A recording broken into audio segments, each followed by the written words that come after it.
So brothers, Ramadan is a very good time for this. I forgot this mention, because Ramadan is a time when you're destabilized, less sleep, you're feeling that hunger, you're feeling helpless, you're feeling vulnerable. It's the time to think about this and to channel it in the right way. Last session we did the Imam Ghazali's session, and then the second part of it I did in another masjid. It's online now. So there's one thing he says that I used to feel guilty. You know when you feel hungry, thirsty and weak in your fast, you feel kind of miserable. So before I used to feel like, why do I feel like this? I should feel energetic, just like normal, and do everything. Right? You know what I'm saying? You feel a bit vulnerable, you feel a bit helpless, right? He says that's a good feeling because that should make you think. Allah wants to create that in you so that you get a bit destabilized, so that you can reorient and think of it. Because when you're in a confident state, you don't think, we just carry on. But when we're in that kind of helpless state, we try to do things. So that's why I've started enjoying this state now and not feeling as miserable as I used to. That, why am I feeling like this? Because, you know, you don't all feel the same, do you? Or is it just me? You understand? So Allah Ta'ala make it easy. Bismillahir Rahmanir Rahim. Alhamdulillahi Rabbil Alameen. Wassalatu wassalamu ala Sayyidil Mursaleen wa ala alihi wa sahbihi ajma'een. أما بعد قال الله تعالى أفلا يتدبرون القرآن صدق الله العظيم. Today we're going to look at two aphorisms. We're on page 133, which is the new chapter, on chapter 8 on meditation. It's a bit deep, but inshallah it should be comprehensible and it'll give us inshallah something to do. Very interesting two aphorisms. This is number 260. He says, Ibn Ata'illah rahimahullah, Allah bless him, he says, Al-fikratu sayrul qalb fi mayadin al-aghyar. Al-fikratu sayrul qalbi fi mayadin al-aghyar. So just to put a little bit of introduction here, when we embark on the path of Allah subhanahu wa ta'ala, there's a number of things that relate to this, that are associated with this. One of them is obviously focus on Allah subhanahu wa ta'ala, concentration on Allah subhanahu wa ta'ala, remembrance of Allah subhanahu wa ta'ala. This is the ultimate goal of a salik, somebody who's trying to get close to Allah. They're trying to think about Allah, they're trying to remember Allah subhanahu wa ta'ala, and they're trying to attain the presence of Allah subhanahu wa ta'ala. That's what we're trying to do, right? That's what this path is all about. So in order to gain ma'rifah, which means knowledge of Allah, awareness of Allah, consciousness of Allah, there's a few things that we're told to do. We're told to remember Allah subhanahu wa ta'ala, sit down, do some dhikr, walk around and do dhikr, and remember Allah subhanahu wa ta'ala. So now he's talking about a concept called fikr. So there's the dhikr, there's fikr, there's muraqabah, vigilance, and a number of these ideas. They're all related just to get somebody to focus on Allah subhanahu wa ta'ala. So today he's discussing al-fikrah. Al-fikrah means meditation, means just contemplation. When you see anything, it should take you to Allah subhanahu wa ta'ala. Whenever you see anything, it should remind you of Allah, because Allah is behind everything. Allah behind everything means that He is the causer of everything. He is the creator of everything. He's the nourisher of everything, the sustainer of everything, the designer of everything, the empowerer of everything. So there's no way that you can miss it. It's just that we usually stop. Oh, that's a nice camera. And we stop there. That's a nice guy. He's very kind. That's a really bad guy. And then we stop there. We don't go beyond that. Oh, look, that's so beautiful. That is so amazing. That is massive. That's enormous. It's splendid. It's fascinating. And we stop there. So we look at the zahir. Everybody does that. They appreciate. They acknowledge the apparent, what we see. But then we don't see why it's splendid, why it's great, why it's majestic, why it's an issue, why it's a problem, why it's causing us, if it's causing us problems, right? Why it's so beautiful. We don't think about that. I mean, if Yusuf alayhi salam could see Zulaykha and then think about Allah subhanahu wa ta'ala, the creator of that beauty. That's amazing. So he's saying that if you don't have this fikr, we're not going to get far. So he's saying that kind of meditation, ultimately that's what he's going to say. That kind of meditation, or what is meditation? All right. He's saying, what is meditation? Meditation and fikr, to focus and contemplate and concentrate and meditate. Where should you be doing this? He's saying that is the voyage of the heart in the domains of alterities. Now, it sounds a bit complicated, but what it really, all it's saying is that what fikra is to take a voyage in anything and everything besides Allah subhanahu wa ta'ala, because we come across these things, we can't escape these things. We're living, we are one of those things. We are somebody besides Allah subhanahu wa ta'ala. We are a creation of Allah, a makhluk of Allah, and everything is. So I see the AC, I see the heater, I see the clock. All of this is Allah's creation. So it's a voyage in all of these things. The car outside, right? The trees, the roads, the beautiful weather, or the bad weather. This is all a voyage. All of that should be taking us to Allah. So he's saying meditation is the voyage of the heart in the domain of all of these created things. That's what Allah wants from us. All of these things should remind us of Allah, because they're all alam. All of these things are alam. Rabbul Alameen, Allah is the Lord of the universes, all of the worlds. So alam, all of this is an alam. You know where the word alameen comes from? It's the plural of alam. And the concept of alam comes from the concept of alam, which means a sign. A person's name is alam. His alam is his name, because that's what represents him. That's his identity.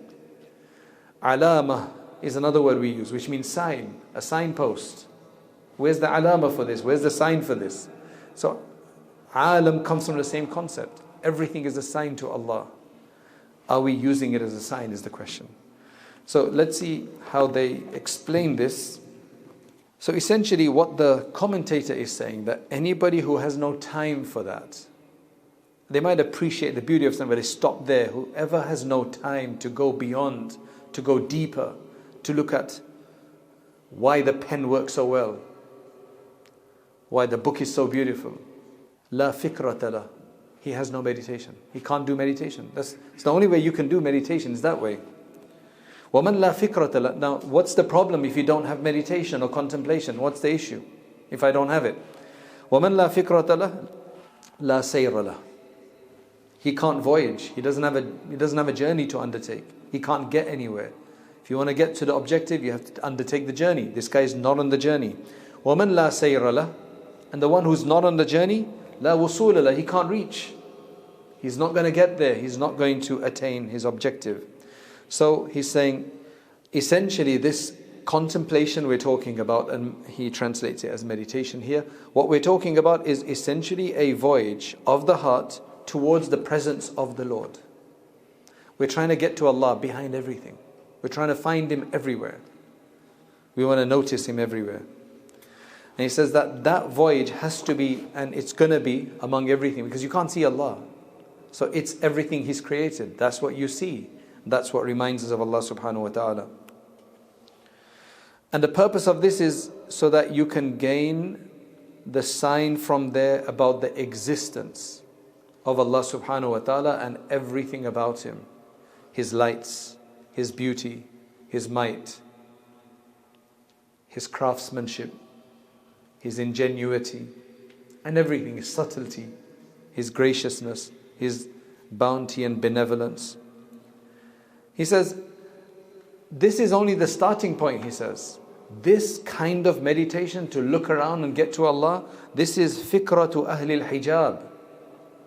This is the meditation and contemplation of the people with a veil.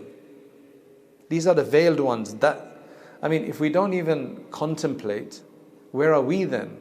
Because this is still the level of the first group, the basic group. وَفِكْرَةُ أَهْلِ الشُّهُودِ. Those people who witness Allah subhanahu wa ta'ala more deeply, their soul is doing the voyage. Their eyes aren't doing the voyage. They've done that already. So they've reached already. So they see it everywhere. They notice Allah subhanahu wa ta'ala everywhere. So now it's their soul eventually starts to voyage. I know this is very complicated because if you don't, this is a matter of experience. It's not even something you can, explain to somebody, right? You can't produce a video of this, can you? Right? Because he says that the second level is when the soul will start to voyage among the realm of the lights, the special lights from Allah subhanahu wa ta'ala, or the secret aspects, things that are behind the veil. The second level is when you get to that level. When it's very clear, they'll see that, no, this sounds dodgy, this is problematic, this is not beneficial, this is not right. So the Shaykh here, Ibn Ata'illah, he's discussing the first level, how to get us onto that. May Allah give us the tawfiq. He doesn't discuss the end. He should have discussed the end, so he gives us an idea of where to go with this, but he doesn't discuss that part. There is another aphorism coming up where he opens these things up a bit more, inshaAllah. Shaykh Zarruq, rahimahullah, one of the great awliya, he says, this contemplation, this thinking about Allah, this thinking about all of these things to get you to Allah subhanahu wa ta'ala, what that is really is for a person to allow his inner capacity of perception, comprehension. Everybody has a comprehension faculty, don't they? Where they comprehend things with that. They acquire an understanding of things. It's called quwwa idrakiyya in Arabic. Idrak means a comprehension of something. I get that, right? It clicked, that kind of an idea, right? Where you just get something. So it's essentially to allow that to happen and let it roam free among the creation of Allah subhanahu wa ta'ala, among this alamul ghaib, and essentially among the unseen and the seen realities, so that we can really get an understanding of the reality of things. What do you mean by reality of things?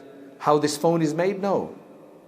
The reality of the phone is how beneficial it is for me and how harmful it is for me. How much I should use it, how much I should not use it. That's the reality. There's another reality which is the mechanical reality or the technical reality. That's not what we're talking about here. For me to speak to somebody, if a person does this well, they will know whether it's beneficial and how to speak to this person and how much to speak to, how much to engage someone, how much to not engage somebody. When to say, Hasbunallahu wa ni'mal wakeel, and that should do the trick for you. And where it actually requires a response. It's that kind of wisdom we're talking about. That's what it means to get the haqiqat of something, ala ma hiya alayhi, according to what its reality is, in the grand realm of how it's going to affect us in this world and the hereafter. The wisest people are those who understand that. They don't waste their time. They don't engage in redundant ideas. They know how to deal with each issue as it comes about. وَمَنْ وَجَدَ ذَلِكَ فَهُوَ عَارِفٌ. Anybody who gains this, he is the arif. He is the one who knows Allah now. Because he knows what Allah wants in everything. Everything he deals with, the food that he's having, he knows exactly what Allah's purpose of that food is for him. Ibn Ata'illah, he uses the word aghyar, alterities, meaning all other things beside Allah. Really, he could have just said makhluqat, the creation of Allah. Because everything is a creation of Allah. Aside from Allah, everything is creation of Allah. So he could have just said that. He could have made life easier like that. There is a narration that the Prophet ﷺ, I'm not sure how strong this narration is. It's interesting. But I'll just mention that I haven't been able to check its reference. It's been quoted by a commentator, Ibn Ajiba. But he says, once the Prophet ﷺ saw a group of people sitting down, contemplating. I don't know if they were sitting down, but they were contemplating. They were thinking. They were deep in thought, it seems. Reflection. So the Prophet ﷺ reminded, تَفَكَّرُوا فِي الْخَلْقِ وَلَا تَفَكَّرُوا فِي الْخَالِقِ. Reflect over creation. Reflect over the creation process or creation itself. Don't reflect over Allah. Meaning, if you're going to try to reflect, how does Allah look? How big is He? Where is He? You're going to get That's deviance. Because we can never understand Allah in terms of what He's made up of, what He looks like. We know some attributes and so on as much as He tells us, but besides that, it's not a realm for us. فَإِنَّكُمْ لَا تَقْدُرُونَ اللَّهَ حَقَّ قَدْرِهِ, because you're not going to be able to give that 100% estimation as much as is right. You won't be able to get there. That's not your job anyway. Your job is just to focus on the creation and how that relates to Allah. That's what we've given you. That's what's in front of you. The Prophet ﷺ prohibited people from trying to get an understanding of the essence of Allah subhanahu wa ta'ala, what He's made up of and so on, to try to get that reality, because it's an impossibility for us to get that reality. Allah is an infinite being, we're finite beings. How does a finite being understand an infinite being? Let's take a simple example, right? A simple example. Imagine there's a piece of paper, right? We've got our little sister there writing on a piece of paper with a pen. What's happening is that pen is moving around and ink is flowing and making marks on that paper. Just imagine it. Imagine there was a little ant on that piece of paper. And it's seeing all of these marks appear. It's dodging the pen. Under the assumption that it's somebody like Imam Ghazali who's not going to throw the ant away and is going to let it, because a story about him that despite all of his greatness and all that he did and all that he contributed, somebody saw him after his death and, how did you get to where you are? How did Allah deal with you? So Allah said, okay, give me what you brought. So I gave him, I said, I did this, I did that. He said, none of this matters to me. He says, I'm gonna give you forgiveness because of one thing. You were once writing and there was a fly or something that came and started feeding off the ink. In those days you could actually feed off ink. Because it was very watery and you dipped your reed pen into it right? And you let it do that. A little act like that, a little simple act like that, and that's why, So let's just imagine this pen is writing and it's making all of these swirls and marks on the earth, on the ground, right? So this ant is thinking all of these marks are appearing and this thing is creating. How far will the gaze and sight and vision of this ant go? Or this little insect, how far will it go? It's going to see the marks because they're appearing under its feet. It's going to see the nib and the pen and the ink flowing from it. It might be able to see the shaft of the pen itself, some of it. Wow, that's massive. Imagine this whole thing. Who is he going to attribute that writing to and those marks to? Who is he going to attribute it to? The pen. The nib is not going to attribute it to the fingers. The fingers are too far, too distant for it. It doesn't see the fingers. They're too distant, they're too big. They're out of the vision. Doesn't reach there. And then the fingers, but the fingers aren't writing on their own, are they? The fingers are controlled by the hand. And the hand isn't writing on its own, it's controlled by the arm. And the arm is the person, and the person is controlled by the mind and the heart, and the person is controlled by Allah subhanahu wa ta'ala. How is he going to get to that level? It doesn't. It just looks at what's apparent. That's what we do. We look at apparent. Allah wants us to go beyond that, right to the Creator. That's why He's given us this aql and all these reminders. No other creation in the world has books, has scriptures. They might have a language, but they don't have writing, do they? They might have signs. They leave alamat. They leave signs for maybe other animals. You can tell, right? They do droppings. They release scent and so on for one another. But they don't have writing. Only the human being. وَلَقَدْ كَرَّمْنَا بَنِي آدَمَ. We've honored the human being to do that. So that's why the idea is that nobody can reach Allah, not the essence of Allah. We can reach an understanding of His signs and His attributes, how they function, how they provide their input in different things, but not. That's why we're told, just don't even go there, because you're going to get confused. You're going to become deviant if you do that. So the focus should be on the greatness of Allah, on the majesty of Allah, on the beginninglessness of Allah, that there was nothing, He was there right from pre-eternity. from beginningless eternity. He didn't suddenly come into being. He had to be there from before. Otherwise, somebody would have had to create him. Somebody would have been a cause of his creation had he not been there and then he came into being afterwards. He is the one who is the cause of everybody else's creation. We think about Allah subhanahu wa ta'ala's everlasting nature, that He'll always be remaining. We think about Allah's oneness. Allah tells us that in the Quran. Allah mentions an evidence. He says that had there been more than one God, there could have been chaos in this world. There is no chaos. It runs quite well. There's a bit of chaos here and there because of what humans do, right? فَبِمَا كَسَبَتْ أَيْدِيكُمْ, because of your pollution, of plastic pollution, other pollution of the seas and the airs and the ozone layer and everything like that. But other than that, the sun rises every day and it sets every day. And is a system. You have timetables made up. You can predict these things. That's Allah subhanahu wa ta'ala's doing. Had there been two gods up there would have been chaos. One would have said, I want this program to happen today. Another one may have said, I don't want it to happen today. What's going to happen now? Can you have and not have the program? I want this guy to do this, and the others, no, I want him to do this. Okay, what happens if the gods just agree? Well, then they're not very godly, are they? If they just agree. Like, yeah, we'll just do everything together. What kind of God is that? God should be able to do what He wants. Right?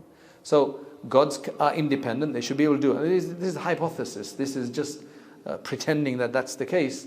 Then it would have been a problem. There'd be massive chaos. You can't have two leaders of a country. There's issues even with one leader of a country and too many advisors. Right? So, the proof is that Allah subhanahu wa ta'ala is one. So, Allah tells us to think about His oneness. And the main thing is how Allah manifests Himself and His attributes and His workmanship, His design and His beauty and everything else throughout creation. Every one of us here is a sample of Allah's creation. That's why we're all unique. You might find somebody who looks like, and sometimes because of my travels I've seen about 3 instances of a single kind of person, but they're always something different. Right? So there could be somebody who looks like you, right, who resembles you somewhat, but it's going to be massively different. Even 2 twins, even a set of twins are hardly ever identical. Hardly ever identical in terms of every aspect. Behavior-wise, temperament-wise, thought process-wise, emotion-wise. It's just very, very different. That's Allah's creation. The faces are usually always different. That's Allah's ability in these thousands, billions of people to create them all independently different and unique. That's what we should be focusing on. Wow, look what Allah has done. Not just admiring it for the sake of admiring it, but get to Allah, that Allah is the one who does. Look what His power must be. This is not prohibited, this is commanded. Because that is what's going to get you to the ma'rifah of Allah. That's what's going to let you know who Allah really is. Now, what is this hijab? Right? What is this veil then? Where does the veil come into it? The veil is the one that doesn't allow you to think beyond. It doesn't let you go beyond what you see. You just admire the apparent of what you see, and you don't go beyond that into the actual creation. That's why the people of irfan, so the concept is called irfan, which means recognition and awareness of Allah. Those who have ma'rifah, this is called irfan, right, in Arabic. So they are focusing on the majesty of the Creator and His oneness and His eternal nature, how clear and evident He is, how strong and obvious He is, and how evident He is, and so on. In fact, sometimes they could actually fully just focus on the substance without focusing on what their eyes will see. So when they see something, they actually see what's behind it. Not like physically they see, but they realize what's behind it. So they go from what they see to the ghaib, the unseen things, which others would not see, relatively speaking. They go from the creation to the Creator. So as soon as they see a creation, immediately the Creator comes to mind. You see a phone and it identifies as a Samsung Fold. So you'll immediately know it's a Samsung phone. You see a phone and it looks like an iPhone. Immediately you think of an iPhone. automatically they just recognize things like that. It goes back to Allah subhanahu wa ta'ala. Just the way we do things. You see a certain car, you just see the lights, you know that this is a Mercedes. Right? Because those are the particular lights that Mercedes have, or a Volkswagen has, or a BMW, etc. You become so used to this. You guys see a guy with a car, just see a car whiz by and he'll know what car it is. This is a person whose focus is not the darkness he sees around him, but he sees the light through that, where the light is. If only we can do that as well. So that is where now he discusses the next part. This is now the next aphorism. The next aphorism is 261. This is what he says. He says, Al-fikratu sirajul qalb. Once you learn how to contemplate, this contemplation, right, this meditation of yours, this fikr that you're going to do, that is going to become the lamp of your heart. Right now our hearts are dead. If you want to let them live and become bright and illuminated, the lamp of the heart is to contemplate this way. Because remember, everything we see, it affects our heart. It creates a desire. We see something we want, it creates a desire. Hey, I want one of those. I don't want one of those. You see something ugly, it's like, hey, that's dirty, that's ugly, that's repugnant. All of that is being processed in the heart. All of this information, the heart is the clearinghouse. All of this information is being processed and filtered in the heart. Once we start focusing on things for the right reason, the heart will become a lot healthier and it'll become brighter. Then he says, فَإِذَا ذَهَبَتْ فَلَا إِضَاءَةَ لَهُ. If this lamp goes, you have no contemplation. When it goes away, the heart has no illumination. It's a black, dead heart. Maybe in a cardiac sense, it's probably very healthy, right? Pumping the blood around, but in terms of the spiritual aspect, it's dead. Right? It's dead. So this is the way they explain this. They're saying that for somebody to contemplate the majesty of the Creator, His oneness, that will give you light. The reason why I'll give you light is because Allah's created you. He wants you to recognize the right thing. So the programming that we have inside us is that once you understand that, it just benefits you. It's nourishing for you. Because that's how Allah's programmed it. You can't get nourishment from anywhere else. If you put the wrong detergent in a washing machine, it'll mess up. You put the wrong oil in a machine, that is not, because there's different viscosity in oils, to grease different mechanical parts. You put the wrong one in on your bike chain, for example, or anywhere else, it's going to mess up.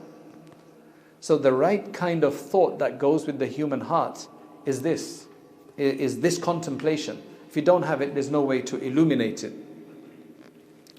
So he's saying now that if the heart then becomes occupied with this thought about the majesty of the true one, فَهُوَ مُنَوَّرٌ, that heart is illuminated and lit up بِنُورِ الْحَقِّ, with the light of the truthful one. وَإِذَا خَلَى مِنَ الْفِكْرَةِ فِي الْحَقِّ, if it doesn't have that light, because when you don't have light in a room, what happens? What's the inevitable consequence of not having any kind of light in a room? It's darkness. Absence of light is darkness. There's no two ways about it. You either have light or you don't have light. If you don't have light somewhere, there's going to be darkness. So that's what he's saying. He says that if it doesn't have that, then he's going to have... You see, the heart is always thinking. The mind is always active. The mind never shuts down.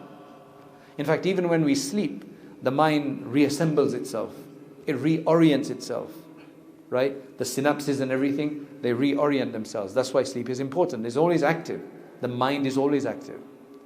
So the mind's going to be active. If we don't give it the right thing to be active in, it's going to be active in the wrong things. That's what he's saying. That if it doesn't have this focus on the truthful one, then it's going to be thinking about everything but Allah, because that's what's available. That is darkness. That is what creates darkness. And you have to remember, he says, وَلَا تَجْتَمِعُ الظُّلْمَةُ وَالنُّورُ أَبَدًا. Never can darkness and light come together. It's going to have to be one or the other. Right? There's always a tussle between them. That's why contemplating over the universe and everything that we see is the lamp of the heart. So when there is no contemplation, regarding Allah subhanahu wa ta'ala, the light will extinguish itself because of the darkness of everything else that you will think about.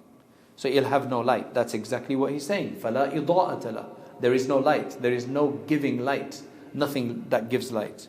Junayd al-Baghdadi rahmatullah alayhi used to say, أَشْرَفُ الْمَجَالِسِ وَأَعْلَاهَا. One of the most noble gatherings and the most loftiest gatherings are al-julusu ma'allah, is to sit with Allah. How do you sit with Allah? Ya Allah, I want to come and sit with you. Where do you go to sit with Allah? في ميدان الفكرة على بساط التوحيد. على بساط التوحيد. The way you do that is to go into this realm of contemplation, but it has to be based on tawheed. So with tawheed, you start contemplating. With tawheed means with the focus on the oneness of Allah. Only Allah can do whatever it is. And you start thinking about these things. That's what's going to give light to the heart.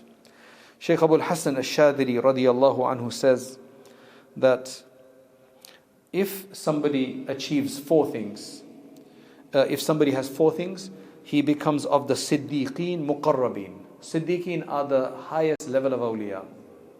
So you have awliya in general, lovers of Allah. Siddiqeen are the highest of them. There's no level above that except the level of prophecy, but you can't gain that. Only Allah gives that to whomever He wishes. But becoming a Siddiq is a possibility through one's own effort and action, if Allah so wills, right? Whoever just attains three of them, then that person is from the close awliya. Not Siddiqeen, but still close enough. Whoever gets only two of them, then they are from ash-shuhada al-mu'minun. They're believers who witness. They have a certain amount of witness, they can give enough witness, but they're not beyond that. And whoever has just one of them, at least just one of them, they're ibadullah as-salihin. They're righteous servants of Allah. At least they've got that. What are these four? First is dhikr, remembrance of Allah. Actually remembering Allah. This has to be done based on, along with good actions. The benefit of this is that it'll give you a light that will shine things for you. Number two is this, al-fikr. To then start contemplating. See, dhikr is subhanallah, subhanallah, subhanallah. That's the dhikr. Contemplation is, look at this wall. Look at this building. That's contemplation. That's not dhikr. Contemplation can get you to dhikr though, right? Or dhikr you start with. So it just depends on where you are. So fikr, he says.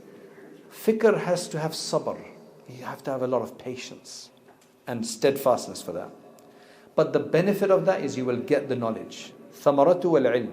You will ultimately get the awareness and knowledge, and that knowledge is very useful because it will lead you right in this world. The third thing is al-faqr. Not poverty in that sense of having nothing, but a need for Allah. This feeling that even if you've got millions, everything at your disposal, for you to feel you need Allah, because we're helpless without Allah. All of this can wither and dissipate. So to think all the time, I am in need of Allah. That's what faqr means here, a need. To feel that need of Allah subhanahu wa ta'ala. And that functions with shukr. To thank Allah on everything that we have. And the benefit of that is that you'll just get more. The more you feel needy of Allah, the more He's going to give you. Because you're going to do shukr. لَإِن شَكَرْتُمْ لَأَزِيدَنَّكُمْ. You're just going to get more with that. Okay, what's the fourth one? So we have so far dhikr, fikr, and number three was faqr, which means the need. So we need to remember Allah, contemplate everything to get to Him, and number three was we need to feel in need of Him and always in need and dependence. The fourth one then that has to lead to is love of Allah. Al-hub, love of Allah subhanahu wa ta'ala. The only way you can love of Allah is that you dislike everything that's other than Him, which is everything in the dunya. Not dislike like I hate you, I don't want anything to do with you, go away. Not that kind of a dislike, but you don't let it go to your heart. We use it. If somebody hates the dunya so much, I'm not going to eat, he's going to be committing suicide. That doesn't work. It's just that it shouldn't get into the heart. We use it, but we don't obsess with it. May Allah protect us from obsession, except with Him. So that's what it means, that the only way you can gain love of Allah is when you remove the love of everything else. And the benefit then, what's the benefit of this one? The benefit of this one is that it will get you to the veiled one, which is Allah subhanahu wa ta'ala. What exactly that means, it doesn't mean you'll see Allah, right, in His form. No, because that's beyond, that's not something. But you'll start to get a better understanding of Allah subhanahu wa ta'ala. So anybody who has all of these four, they're mashallah at the top. People are still striving, if they've got at least one of them, some dhikr. If you do some dhikr, you're a righteous servant, right? I would see that these are kind of dhikr, fikr, faqr. I don't think you can get faqr without the first two. I think these are kind of stage by stage, one after the other. Ultimately, you get to love of Allah subhanahu wa ta'ala. That's amazing. That's amazing. Subhanallah. So that's what he said, right? In these two aphorisms.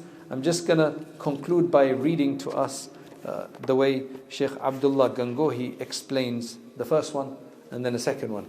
So in the first one where he said meditation is the voyage of the heart in the domain of all of these other creation, all of creation from the heavens to the earth has been portrayed or compared in this aphorism to the domain of alterities.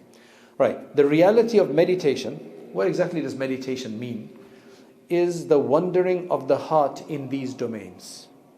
Wandering in these domains in this context means to meditate on the wonderful manifestation of Allah's power that reveals itself perpetually in all of His creation.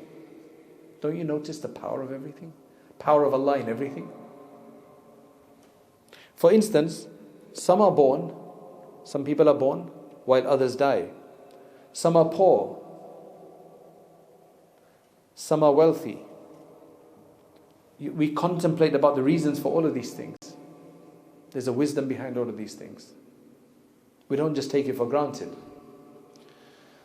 There are innumerable marvels in Allah's creation, inhabiting the heavens and the earth.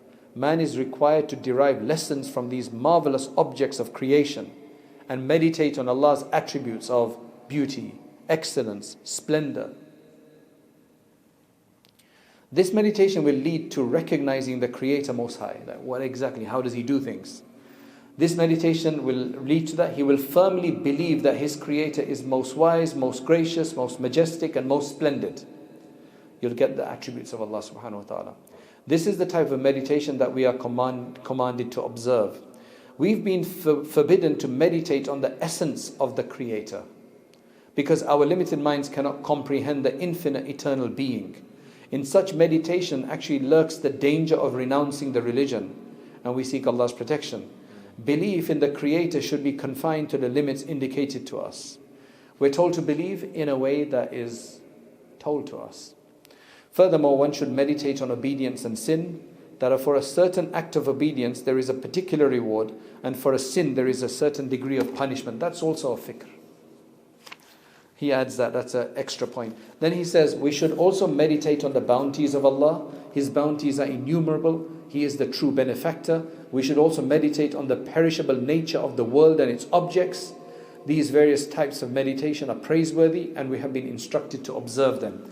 You bought some fruit or vegetables and you couldn't use them, and they start withering away. You bought some milk, you didn't use it, it became bad. That's because its shelf life is just shorter. Everybody has a shelf life in this world. So just the way that became bad in 3 or 4 days, we're going to go in 60, 70 years or maybe less than that. Everything has a shelf life. Everything is perishable in this world.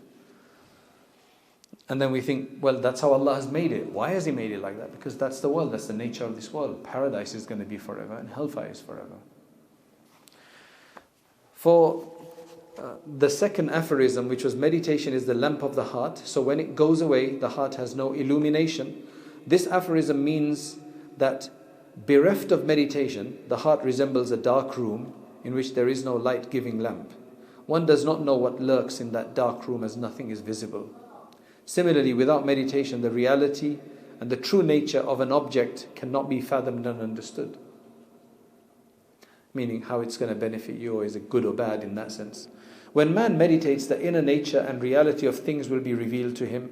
He will see with his open eyes, meaning his open spiritual eyes, the realities of truth, falsehood, perishable nature of the world, and everlasting nature of the hereafter. If you're so obsessed about certain types of food, you just love eating, or cars or whatever, you're just so obsessed by them, and they distract you, it's because of this problem. It's just a focus on the wrong thing, right? The glory, the splendor, power and wrath of Allah, as well as His being the true benefactor, will through fikr become vivid realities. Man will also become aware of his own hidden defects, the schemes and deceptions of his ego and shaitan, and that the world is an abode of futility and deception. If the servant refrains from meditation, his heart will become like a dark room.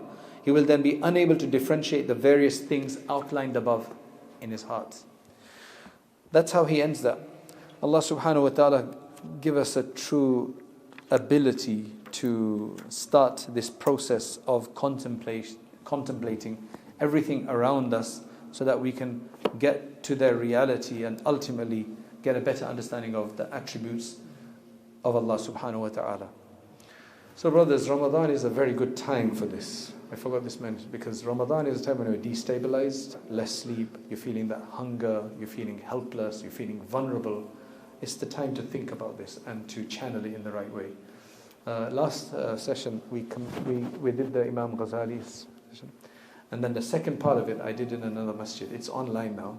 So there's one thing he says that I used to feel guilty. You know when you feel hungry, thirsty and weak in your fast, you feel kind of miserable. So before I used to feel like, why do I feel like this? I should feel energetic, just like normal, and do everything. Right? You know what I'm saying? You feel a bit vulnerable, you feel a bit helpless, right? He says that's a good feeling, because that should make you think. Allah wants to create that in you so that you get a bit destabilized, so that you can reorient and think of it. Because when you're in a confident state, you don't think, we just carry on. But when we're in that kind of helpless state, we try to do things. So that's why I've started enjoying this state now, and not feeling as miserable as I used to. That, why am I feeling like this? Because, you know, you don't all feel the same, do you? Or is it just me? You understand? So Allah Ta'ala make it easy.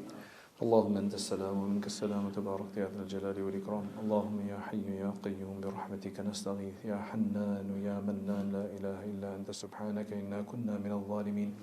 Ya Allah, have mercy on us. Ya Allah, have mercy on us. Ya Allah, have mercy on this entire ummah. Oh Allah, us, our children, our families. Oh Allah, especially those who are being persecuted and who are being wronged. Ya Allah, grant them relief. Oh Allah, grant them their freedom. Ya Allah, grant them much better than what they have lost. Ya Allah. Oh Allah, make this Ramadan better than any Ramadan before it. Oh Allah, make us closer to you. Ya Allah, grant us your dhikr, grant us your fikr. Oh Allah, grant us faqr to you, and oh Allah, grant us your hub and your love. Ya Allah, make these things. This is the month of Ramadan. Oh Allah, it's a month of contemplation, with the hunger felt in our stomach and minds. Oh Allah, with the decrease in sleep. Oh Allah, we in this destabilized state, in this helpless state, we call out to you, Ya Allah, to stabilize us. Oh Allah, to correct us, to orient us correctly, to give us that balance and equilibrium. Ya Allah, oh Allah, assist us in this regard. Oh Allah, make us of your chosen ones. Ya Allah, make us of your awliya, your siddiqeen. Oh Allah, allow us to be witnesses to your your signs in this world. Ya Allah. Oh Allah, do not make us shallow individuals, redundant individuals, obsessed with everything but you, Ya Allah. Oh Allah, do not make us of those. Oh Allah, we've led a life of negligence, of distraction, of focus on so many other things. Ya Allah, forgive us. Oh Allah, forgive us. This is a month of your forgiveness and your generosity. Oh Allah, forgive us and assist us. Oh Allah, allow us to go to the Haramain. Oh Allah, those who are trying to go for Hajj. Oh Allah, take us all. Oh Allah, make it easy for us. Oh Allah, make it easy for us. Oh Allah, we ask that you allow us to surmount the obstacles and the difficulties, and you allow us to reach there. Oh Allah, all of our halal projects, oh Allah, we ask that you allow them to be completed. Oh Allah, you grant us fulfillment. Oh Allah, you give us satisfaction with the halal away from the haram, Ya Allah. O Allah, make this Ramadan a truly blessed and illuminated month for us, and make many changes come about in our lives. O Allah, bless us and our children and our families, Ya Allah. O Allah, assist us and accept this gathering and accept all of our gatherings that we do, Ya Allah, and allow us to do and continue to work for your deen, and grant us ikhlas and sincerity. O Allah, grant us protection, grant us ikhlas and sincerity. Assist all of those and bless all of those who assist us. And O Allah, all of those who expect us to make dua for them, or they deserve that we make dua for them, O Allah, bless them all and grant them their permissible needs, Ya Allah, and make life easy for them. Remove our ailments, our diseases, our sicknesses, both our physical ones and especially our spiritual ones, so that we can be healthy when we come to you, Ya Allah. O Allah, grant us the kalima La ilaha illallah on our deathbed, and assist us all. Subhana rabbika rabbil izzati amma yasifun wa salamun al mursaleen walhamdulillah. The point of a lecture is to encourage people to act, to get further, an inspiration, an encouragement, persuasion. The next step is to actually start learning seriously, to read books, to take on a subject of Islam and to understand all the subjects of Islam, at least at their basic level, so that we can become more aware of what our deen wants from us. And that's why we started Rayyan courses, so that you can actually take organized lectures on demand whenever you have free time, especially, for example, the Islamic Essentials course that we have on there, the Islamic Essentials Certificate, which you take 20 short modules, and at the end of that, inshallah, you will have gotten the basics of most of the most important topics in Islam, and you'll feel a lot more confident. You don't have to leave lectures behind. You can continue to leave, to listen to lectures, but you need to have this more sustained study as well. Jazakallah khairan. Assalamu alaikum wa rahmatullahi wa barakatuh.